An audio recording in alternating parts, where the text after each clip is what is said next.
सरकार में हैं तो सरकार के लोग तो अच्छी बात करेंगे ही।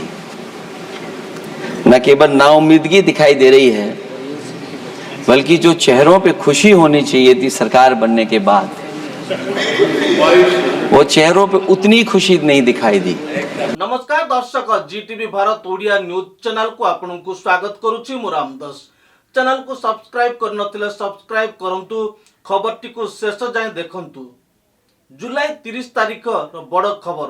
पार्लियामेंट सदन रे बजट 2024-25 आलोचना बेले मान्यवर सांसद श्रीयुक्त अखिलेश यादव कहले यूपी प्रति चलित बजट रे अणदेखा करा जाइछि। डबल इंजिन सरकार 10 वर्ष कार्यकाल मध्य कौनसी बड़ प्रोजेक्ट दिया जाय नथिबा निज वक्तव्य उल्लेख करने सह नरेंद्र मोदी एवं वित्त मंत्री निर्मला सीतारमण उत्तर प्रदेश वासी प्रति अन्याय करिथिबारु सदन रे निंदा करिथिले। गंगा नदीर सफाई ठारू आरंभ करी अग्निवीर कृषि और अन्यान्य योजना उपरे टिप्पणी करिथिले। संसद रे श्री अखिलेश यादव कौन सबु कहिसंती आसंतु सुनिबा एवं बुझी नेबा। टिप्पणी को सह्य कर न पारी बीजेपी मंत्री व सांसद माने अखिलेश यादव को संसद रे बाक आक्रमण करथिले। के युद्ध में सबसे ज्यादा शहीद होने वाले हिमाचल प्रदेश के वीर नौजवान थे। 4 परमवीर चक्र विजेता हुए, उसमें से 2 कैप्टन विक्रम बत्रा और सूबेदार संजय कुमार हिमाचल प्रदेश से हुए। और मैं कहता हूं, जी हां, जो लंबे समय से मांग थी 1 रैंक 1 पेंशन की किसी सरकार ने पूरी नहीं की, वो नरेंद्र मोदी जी की सरकार ने यहां पर पूरी की है। और मैं एक बात और कहता हूं, अखिलेश यादव जी सुन ले, अग्निवीर में 100% एम्प्लॉयमेंट की गारंटी है और रहेगी। माननीय सदस्य श्री अखिलेश यादव जी।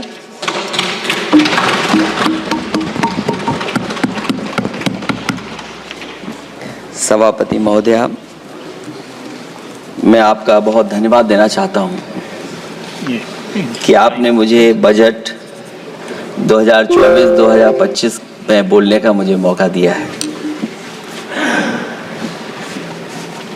इस सरकार का लगातार ये 11वां बजट है। 11वें बजट के बाद भी नाउम्मीदगी दिखाई दे रही है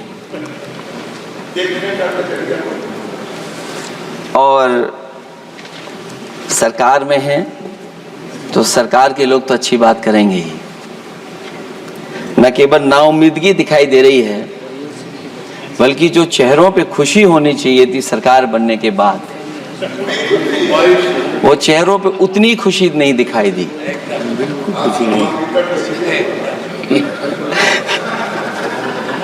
ये 11वें बजट में बेरोजगारों के लिए, युवाओं के लिए, गांव के लिए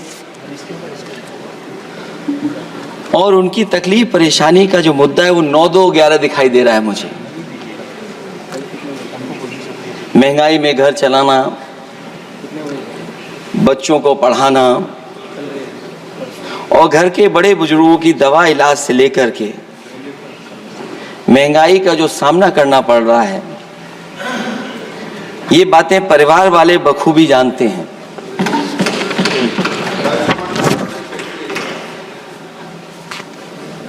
मैं जब सत्ता पक्ष के लोगों के जो आंकड़े देखता हूं और सुनता हूं, अगर इतना सब कुछ 10 साल में अच्छा हुआ है तो आप हंगर इंडेक्स में कहां खड़े हैं? अगर 10 साल बाद भी यही बात सत्ता पक्ष की तरफ से आएगी कि हम कहां खड़े हैं। आपने बड़ा सपना दिखाया make in India. Uttar Pradesh जैसे बड़े स्टेट से सबसे ज्यादा लोकसभा के सांसद चुने जाते हैं। हमें कोई बहुत बड़ा प्रोजेक्ट नहीं मिला, कोई बड़ा प्रोजेक्ट नहीं मिला। प्रधानमंत्री जी मिले हमें। और अगर कोई सभापति महोदय कोई बड़ा प्रोजेक्ट मिला हो 10 साल में, कोई आईएम मिला हो, कोई IIT मिली हो, और जो IIIT किसी समय पर उत्तर प्रदेश को मिली थी, क्या उसमें क्या सहयोग सरकार की तरफ से हुआ है? न केवल ये संस्थाएं, बल्कि गवर्नमेंट जो एजुकेशन की इंस्टीट्यूशंस हैं, वो सेंट्रल की तरफ से कौन सी नई आ गई? मेडिकल के क्षेत्र में कोई बड़ा संस्था ही हो, जो 2 एम्स आए हैं। मुझे याद है कि रायबरेली का एम्स भी समाजवादी सरकार में जमीन दी गई, उसके परिणाम है कि वह एम्स बन गया। गोरखपुर में भी जो एम्स आया, समाजवादी सरकार थी, जमीन दी गई, तब एम्स आया। और जो एम्स आ भी गए हैं अगर वहां 2, क्या उनमें पर्याप्त इलाज मिल पा रहा है? केवल यही नहीं, मेक इन इंडिया सपना तो यह दिखाया गया था कि अगर प्राइवेटाइजेशन हो जाएगा तो नौकरियां मिल जाएंगी। कुछ हद तक तो बहुत सी चीजें प्राइवेटाइज हो गईं, लेकिन नौकरियां कम होती चली गईं। और जो सबसे बड़ा सवाल है, जो पीड़ित परिवार के लोगों को जो हक और सम्मान मिलता है, क्या ये सरकार वो दे पा रही है? टैक्स कलेक्शन में सपना दिखा रहे हैं कि हम यहां पहुंच गए हैं।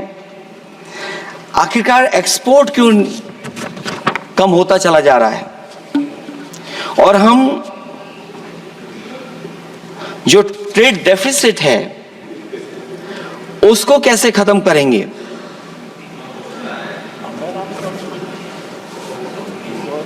दस साल में अगर हम वहीं के वहीं खड़े हैं और कोई ऐसा कुछ न दिख रहा हो, और परिणाम जो रिजल्ट आए हैं यूपी के, उसमें दिखाई दे रहा है कि आपने कितना काम किया है। सभापति महोदय, अगर ये सब कुछ अच्छा किया होता तो क्या परिणाम ऐसे आए होते? जहां हारे ही नहीं हैं आप, सीटें ही कम नहीं हुई हैं। देश के प्रधानमंत्री जी भी वोट से हारे हैं, वोट से हारे हैं। जो कभी 5 लाख तक जीतना था जिन्हें, या 10 का टारगेट बनाया था, कितने से जीते? तो कम से कम इन चीजों को तो देखें। मैं जब सुनता हूं सत्तापक्ष लोगों को, तो मुझे वो लाइनें याद आ जाती कि वो झूठ बोल रहा था, बड़े सलीके से मैं एतवार न करता तो और क्या करता।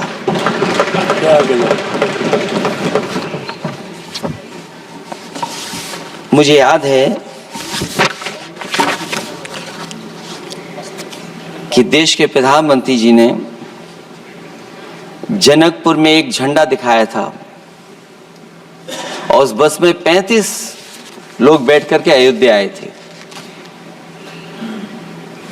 सभापति महोदय, उस समय भी मैंने मांग की थी कि जहां से जनकपुर से यात्रा शुरू हो रही है और अयोध्या तक बस से लोग आएंगे तो पता नहीं कितने घंटों में आएंगे। मैंने मांग की थी कि वहां से लेकर के अयोध्या तक एक्सप्रेसवे बनना चाहिए, कि कम से कम जो जनकपुर से आए और अयोध्या दर्शन करने आ रहे हैं और बस से आ रहे हैं, कम से कम उनकी तकलीफ परेशानी तो कम होती। जो आप कहते हैं कि एफडीआई बहुत आया है, मैं अभी सुन रहा था, कहा कि टेलीफोन बनने लगे। टेलीफोन बन नहीं रहे हैं, मोबाइल बन नहीं रहे हैं। वो समाजवादी पार्टी के समय पर नोएडा में जो इंडस्ट्रियल पॉलिसी थी, इलेक्ट्रॉनिक पॉलिसी थी, उसके तहत आई थी। वो इंडस्ट्री जितनी आई है उस समय उस पॉलिसी के तहत आई, और बन नहीं रहा है, मेक इन इंडिया नहीं हो रहा है। लेकिन जमीन किसने दी है? जमीन किसने दी थी उन लोगों को? बिना जमीन पर हवा में बना दो तो मैं आपका धन्यवाद दूंगा। उस पॉलिसी के तहत वो झूठ बोल रहा था बड़े सलीके से। आप कह रहे हैं कि एफडीआई लाए हैं हम लोग। एफडीआई, अगर पूरे देश का हम एफडीआई देखें तो उत्तर प्रदेश को कितना एफडीआई मिला है? सभापति महोदय, अगर 1% से ज्यादा भी एफडीआई उत्तर प्रदेश को मिला हो तो बताइएगा आप। जो प्रोजेक्ट डिले हो रहे हैं, जिसकी वजह से कॉस्ट ओवररन हो रही है, उसका जिम्मेदार सभापति महोदय कौन है? डबल इंजन की सरकार है। लखनऊ में भी सरकार आपकी है, दिल्ली में भी सरकार आपकी है। आखिरकार ऐसा क्यों हो रहा है? और आज ही जब सदन में सभापति महोदय हम लोग आए हैं तो एक और रेल एक्सीडेंट की खबर सुनी है। जब से ये सरकार आई है, रेल एक्सीडेंट्स और पेपर लीक में कंपटीशन चल रहा है कि कौन आगे जाएगा।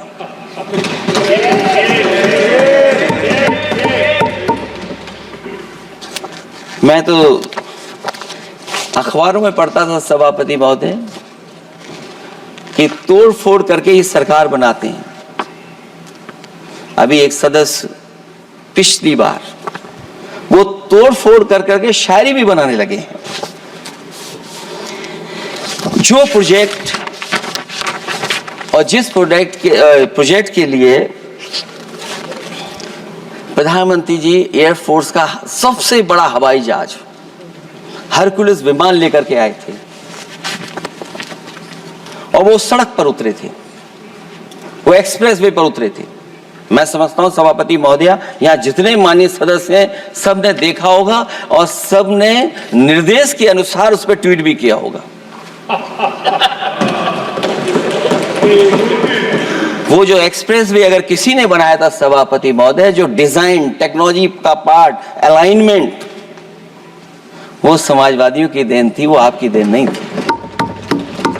ये बात मैं इसलिए कह रहा हूं सभापति महोदय क्योंकि इस बजट में सरकार चलाने के लिए आपने पैकेज दिया है।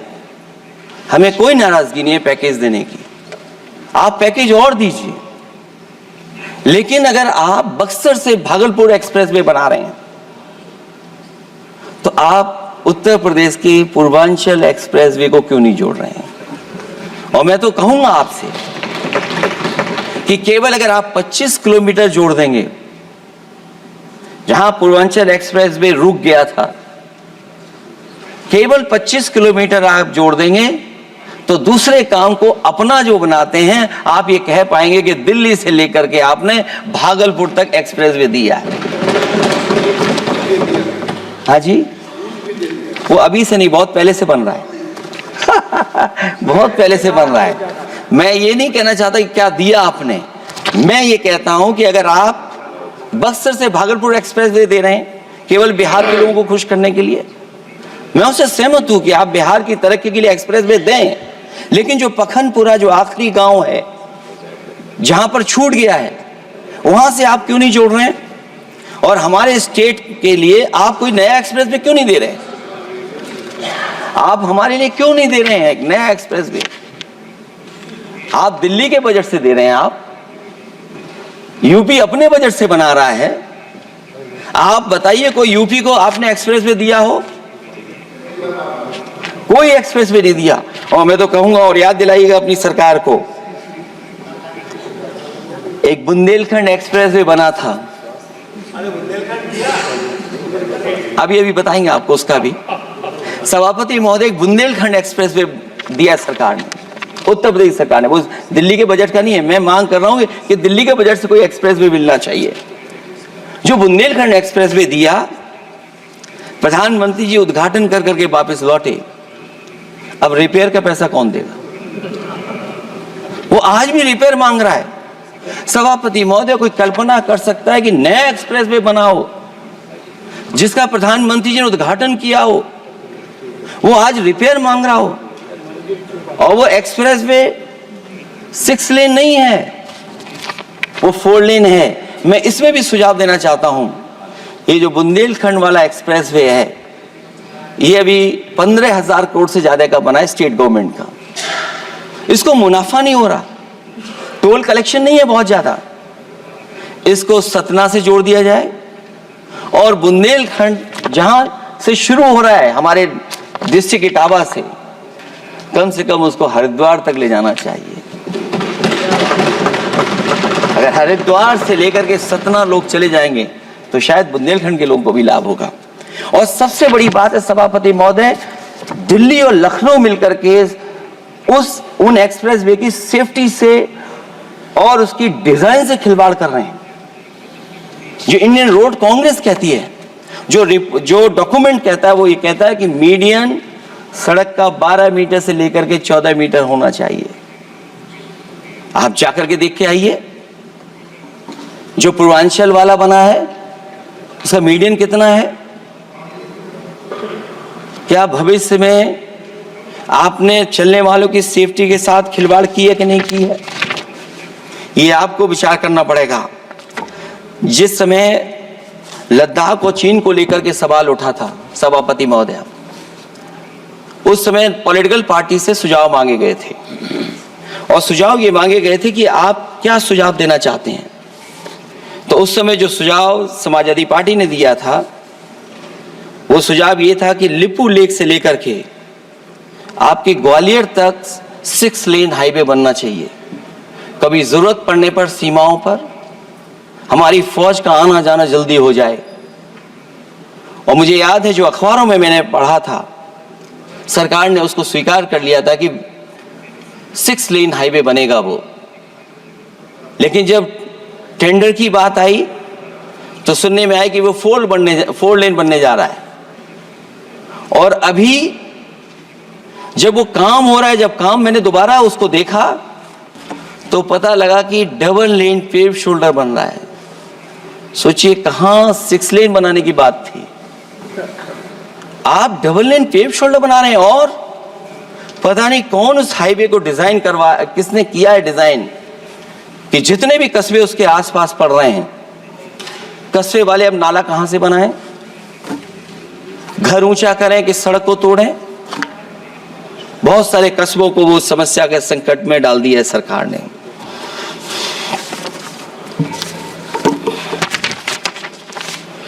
जो सरकार मंचों से ये कहती थी कि हम किसानों की आय दोगुनी कर देंगे,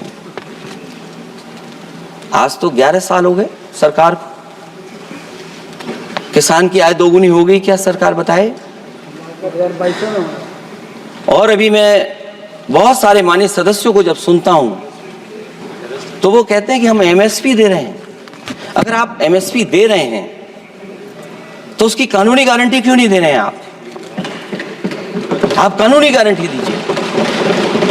और फिर कई बार सुनने को मिलता है कि हॉर्टिकल्चर क्रॉप्स के लिए आप क्या कर रहे हैं, उसके एमएसपी की कब तैयारी करेंगे आप? और फिर आय दोगुनी में आप कितना देंगे किसान को? जो पिछले बार बजट में कहा गया था कि एग्रीकल्चर इंफ्रास्ट्रक्चर के लिए 1 लाख करोड़ देश को मिलेगा। अगर 1 लाख करोड़ देश को मिला होगा एग्रीकल्चर इंफ्रास्ट्रक्चर को, तो कम से कम यूपी का शेयर कुछ तो रहा होगा। सभापति महोदय, सरकार ने अगर एक भी मंडी बनाई हो तो बता दें। हाँ, ये अलग बात है कि अगर आप कोई चीज सुधारने के लिए कोई परिवर्तन कर रहे हैं, स्टोरेज के लिए किसी को पहले ही बता दे रहे हैं, वो बात अलग है। लेकिन किसान कहां जाएगा जहां उसको रेट मिलेगी? और फिर ये इस बजट में कहा जा रहा है कि हम 109 high yielding and climate resilient varieties लाएंगे। तो सभापति महोदय, हम अपने माननीय मंत्री से कहेंगे कि वो ग्लोबल वार्मिंग के लिए जो आप काम पिछले कितने वर्षों से कर रहे हैं, क्या हुआ उस ग्लोबल वार्मिंग का? COP21 में भी आप हुआ है, G20 में भी आपने आश्वासन दिया और कुछ नहीं किया, तो आपको क्या लाना पड़ रहा है? 109 high yielding and climate resilient varieties. आप मुझे बताओ किसान पर कब तक पहुंचाओगे आप? और उसको पहुंचाने के लिए आपके पास क्या इंतजाम है? और फिर दूसरे पैराग्राफ में फिर बदल जाते हैं आप। अभी आप बात कर रहे हैं रेजिलिएंट वैरायटीज की और फिर आप कह रहे हैं कि हम नेचुरल फार्मिंग को बढ़ावा देंगे। सभापति महोदय, इस सरकार बताए कि रेजिलेंट क्रॉप सीड्स कब तक पहुंचा देंगे, उससे लाभ किसानों को कैसे मिलेगा, और फिर नेचुरल फार्मिंग जो अभी भी कर रहा है किसान कई जगह पर, उसके लिए क्या अलग से पैकेज है आपके पास बजट में? आपने तो केवल सभापति महोदय एक चीज सीखी है पार्ले जी बिस्किट से, महंगाई और मुनाफा। इस सरकार ने 10 साल में डीएपी की बोरी को, खाद की बोरी को छोटा कर दिया। इससे और ज्यादा छोटा मत करना आप। और आपने डीएपी, जब किसान डीएपी लेने गया तो सरकार ने कहा कि बिना नैनो यूरिया के आप नहीं मिलेगा आपको। मैं सरकार से जानना चाहता हूं कि नैनो यूरिया से क्या लाभ पहुंचा है किसानों को, ये बताइए। नैनो यूरिया से क्या लाभ पहुंचा है सरकार बताए।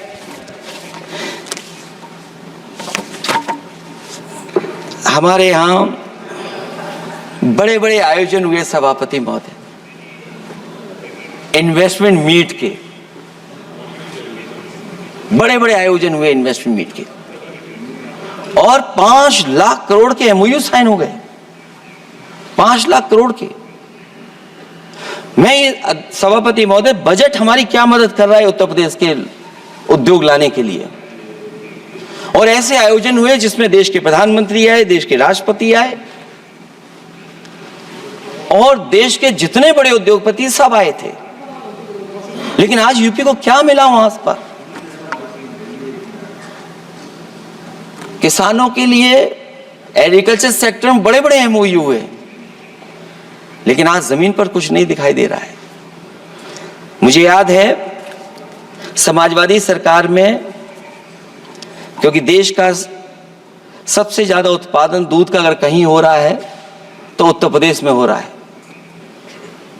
और उस उत्पादन को बढ़ावा देने के लिए और इन्वेस्टमेंट लाने के लिए उस समय की सरकार ने फैसला लिया कि अगर बाहर से भी कोई डेयरी या डेयरी प्लांट लगाना चाहेगा तो उसमें सरकार सहयोग करेगी। और परिणाम यह हुआ कि गुजरात की 3 अमूल प्लांट लग गए यूपी में। तो मैंने उद्घाटन किए, एक देरी से हुआ तो देश के प्रधानमंत्री जी ने किया। लेकिन उसके बाद कोई नया प्लांट आया हो तो बता दें। जो अमूल से पुरानी संस्था है, क्या उसका सहयोग कुछ करेंगे आप लोग? क्या आप पराग का सहयोग करेंगे कुछ? न केवल दूध उत्पादन में उत्तर प्रदेश आगे है, बल्कि चीनी में और गन्ने की पैदावार में भी कभी आगे कभी पीछे होता है। किसानों को भरोसा दिलाया गया था कि उनकी भी आय दोगुनी हो जाएगी, उनको भी बहुत सुविधाएं दी जाएंगी, बिजली फ्री दी जाएगी। सभापति महोदया, उन्हें फ्री बिजली नहीं दी सका। यह आश्वासन था आपका। और आज अगर उत्तर प्रदेश पिछड़ इसलिए रहा है क्योंकि सबसे महंगी बिजली अगर कहीं कोई पा रहा है तो उत्तर प्रदेश पा रहा है। और मुझे याद है, क्योंकि बात ये मुझे इसलिए कहना चाहिए, बीजेपी के एक विधायक जो सबसे बुजुर्ग थे, वो देश के प्रधानमंत्री जी के क्षेत्र में बिजली 24 घंटे आए, उसके लिए वो धरने पे बैठ गए थे। वहां के अधिकारियों ने कहा कि बुजुर्ग हैं, इनका स्वास्थ्य बेहतर नहीं है, इनका धरना आप उठवा दीजिए। मैंने सभापति महोदय उनको बुलाया, मैंने उनकी बात सुनी। उन्होंने कहा कि प्रधानमंत्री जी के क्षेत्र में 24 घंटे बिजली होनी चाहिए। उसी दिन मैंने फैसला ले लिया कि प्रधानमंत्री के क्षेत्र में 24 घंटे रहेगी बिजली। और मैंने उससे मांग की सभापति महोदय कि उत्तर प्रदेश देश के प्रधानमंत्री को बनाने में सबसे बड़ा सहयोग किया है, इसका कम से कम बिजली का कोटा तो बढ़ जाए यूपी का। वो 8 साल हो गए, उत्तर प्रदेश ने देश के प्रधानमंत्री को तो दे दिया, लेकिन अभी तक बिजली का कोटा नहीं बढ़ा। हमें उम्मीद है 11 शुभ होता है, इस 11वें बजट में कुछ तो सुविधाएं ऐसी उत्तर प्रदेश को दी जाएंगी जिससे वहां के लोगों को लाभ पहुंचे, मदद पहुंचे।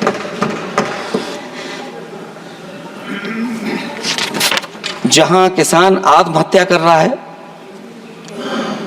और पिछले 10 साल में सरकार जानती होगी कि कितने किसानों ने आत्महत्या की है, लाखों लाख किसान आत्महत्या कर चुके हैं। जहां किसान तकलीफ और परेशानी में है, वहीं सबसे ज्यादा अगर संकट किसी चीज पर आया तो वो नौकरी पर आया है, रोजगार पे आया है।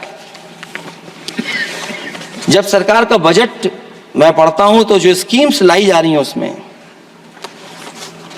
क्या ये स्कीम नौजवान को पक्की नौकरी दिलाएगी? क्या इन स्कीम से 5,000 रुपए देकर के आप नौजवान का भविष्य बनाना चाहते हैं? आप क्या दे रहे हैं आप? और मुझे तो ये लगता है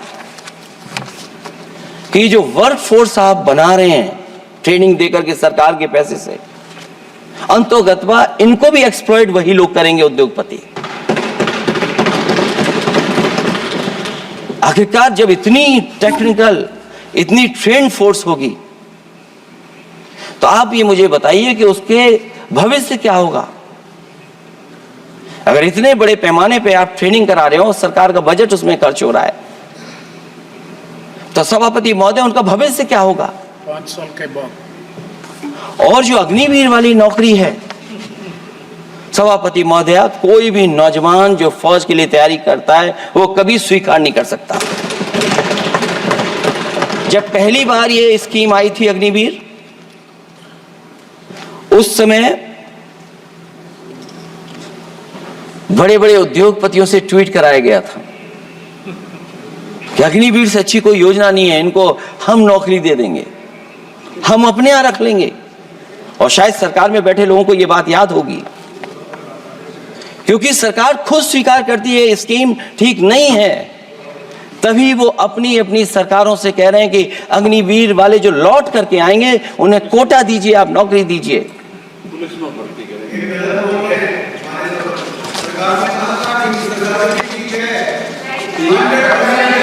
नहीं ठीक है, नहीं ठीक है, नहीं ठीक है। बीजेपी मुख्यालय पे चौकीदार लगाएंगे। सभापति महोदय, मैं बैठ जाता हूं, आप खड़े होकर के कह दीजिए अग्निवीर व्यवस्था अच्छी है। मैं इस सभा में खड़े होकर कहता हूँ, उस राज्य से आता हूं। माननीय सदस्य साहब अपनी बात सभापति महोदय, जो मैंने बहुत छोटा सवाल पूछा था, मैं दूसरी बात कहता हूं।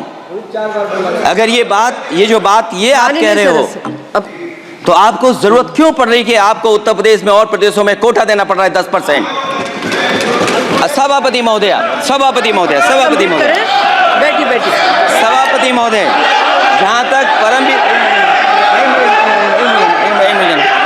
रुक जाइए।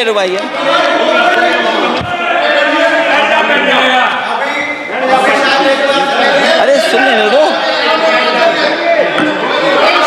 माननीय सदस्य आप अपनी सभापति महोदय, चैल जानते हैं आप कहाँ हैं? चैल जानते हैं आप कहाँ हैं? कभी गए हो मिलिट्री स्कूल में? मैं खुद मिलिट्री स्कूल का पढ़ा हूँ। और आप परमवीर चक्र की बात कर रहे हो, तो हम भी तमाम नाम गिना सकते हैं। माननीय सदस्य से मैं आग्रह कर रही हूँ, आपस में चर्चा न करें। ये सभापति महोदय, जी 1 मिनट से भी कम, मैं आपके सामने कहना चाहता हूं, ये तो केवल मिलिट्री स्कूल गए हैं। मैं आज भी टेरिटोरियल आर्मी के 124 रेजिमेंट में कैप्टन के रैंक पे अपनी सेवाएं दे रहा हूं। अखिलेश जी, केवल ज्ञान मत बांटिए। राहुल गांधी जी के साथ बैठकर अब वहां बुलाने का झूठ बोलने की आपको आदत पड़ गई है। प्लीज बैठिए, प्लीज। माननीय सदस्य से मैं आग्रह कर रही हूँ, आप अपनी बजट पर चर्चा करें। सभापति महोदय, आपका समय पूरा हो गया है, प्लीज कंप्लीट करिए। सभापति महोदय, मैं इसलिए नहीं कह रहा, मैं क्या बात कहना चाहता हूँ, शायद मंत्री जी नहीं रहे इसलिए तकलीफ परेशानी ज्यादा है। और आप अरे हमारे हमारा दर्द नहीं समझोगे, हम आपका दर्द चेहरे से पढ़ते हैं। अच्छा दर्द मैं बताता हूँ, दर्द मैं बताता हूँ। माननीय सदस्यों से मैं आग्रह कर रही हूँ, सभापति महोदय दर्द मैं बताता हूँ, दर्द मैं बताता हूँ। बजट पर चर्चा करिए माननीय सदस्य, प्लीज बजट पर चर्चा सभापति करिए। दर्द मैं बताता हूँ, देखिए दर्द बात पहुंचेगी कि नहीं पहुंचेगी। सभापति महोदय, उत्तर प्रदेश से जब से हारे हैं तब से कोई नमस्कार नहीं कर रहा है। तकलीफ वो है आपको। कंप्लीट करिए। वो वीडियो हमने देखा है कि कोई किसी को नमस्कार नहीं कर रहा है, कोई किसी को देख नहीं रहा है। चलिए धन्यवाद माननीय। और जो अपने आप को बहुत ताकतवर कहते थे, बहुत ताकतवर कहते थे आप अपने आप को, जिसने हराया उसको नहीं ये हटा पा रहे हैं। अब बात समझ में नहीं आई ना? माननीय जिसने हराया उसको नहीं हटा पा रहे। और अगर सभापति महोदय अग्निवीर व्यवस्था समाजवादी लोग स्वीकार ही नहीं कर सकते। आप बजट पर पूरा अपनी बात सभापति रखिए। महोदय अग्निवीर स्वीकार नहीं कर सकते। आप अपनी जब भी चर्चा हम रखिए, सत्ता में कोई आएंगे, साल 2 साल, ये चलने वाली सरकार नहीं है, गिरने वाली सरकार है, याद रखना। माननीय सदस्य, और देखिए आप क्यों नहीं समझ रहे हो, साइकिल हमारा चुनाव चिन्ह है, साइकिल ही आपको सरकार चलवा रही है। जिस दिन साइकिल हट गई आप कहां बैठे मिलोगे? और दूसरे हमारे साथी हैं जो हमें लेकर के यहाँ लाए थे। माननीय सदस्य से मैं आग्रह कर रही हूँ, कंप्लीट करिए। सभापति महोदय, मैं 1-2-3 बातें कहता हूँ यूपी को लेकर के, मैं मांग करता हूँ। कंप्लीट करिए आप। सभापति महोदय, चंबल एक्सप्रेस वे बनना चाहिए, क्योंकि देश का सबसे बड़ा एक्सप्रेस वे जो 1 लाख करोड़ का बना है वो दिल्ली मुंबई से है। और यूपी को क्यों नहीं जोड़ रहे हैं आप? गंगा को लेकर के सब चिंतित हैं। गंगा की सफाई अभी नहीं हुई है। जो बजट गया पता नहीं कहां चला गया, किसी को नहीं पता। जैसे पानी बहा वैसे ही बजट भी चला गया। दूसरा, क्योंकि मंत्री जी बैठे हैं, वो जानते होंगे मंत्री जी कि देश की सबसे अच्छी लाइन सफारी बनी है इटावा में, और उस लाइन सफारी को बनाने में हम लोगों को बहुत समय लगा, क्योंकि एक लाइन सफारी, एनिमल सफारी अगर बननी हो उसको बनाने में बहुत टाइम लगता है, बहुत जगह से परमिशंस लेनी पड़ती हैं। हम लोगों को परमिशंस नहीं मिली, और क्योंकि वो प्रोजेक्ट अच्छा है, एशियाटिक लाइन्स की ब्रीडिंग शुरू हो गई वहाँ पर। ये सरकार इसलिए नहीं शुरू करना चाहती है क्योंकि वो समाजवादियों ने बनाई है। पहली बार देश में एशियाटिक लाइन्स पैदा हो रहे हैं।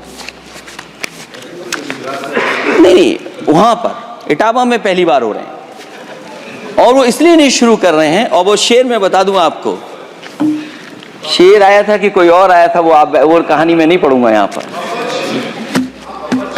फिर मैं बोल दूंगा तो फिर कहोगे कि क्या बोल दिया मैंने, इसलिए मत बुलवाइए तो ही अच्छा है। ये कुछ तो धन्यवाद माननीय सदस्य, धन्यवाद। कुछ मत बुलवाइए मुझसे। सभापति महोदय, मैं ये कहना चाहता हूँ कि लाइन सफारी, एनिमल सफारी उस क्षेत्र की, यूपी की प्राइड है। वो कि पहली बार ब्रीडिंग सेंटर एशियाटिक वहाँ पर बन गया है। दिल्ली की सरकार और यूपी की सरकार मिलकर के उसको शुरू नहीं होने दे रही है। मुझे उम्मीद है कि उसको शुरू करवा देंगे आप। और आखिरी में मैं कहता हूँ, चलते चलते आप 2 लाइनें कहता हूँ। बुनियाद को नकार कर जो इमारतें उठाएंगे, हम भी देखते हैं वो किस मंजिल तक जाएंगे। धन्यवाद। बहुत बहुत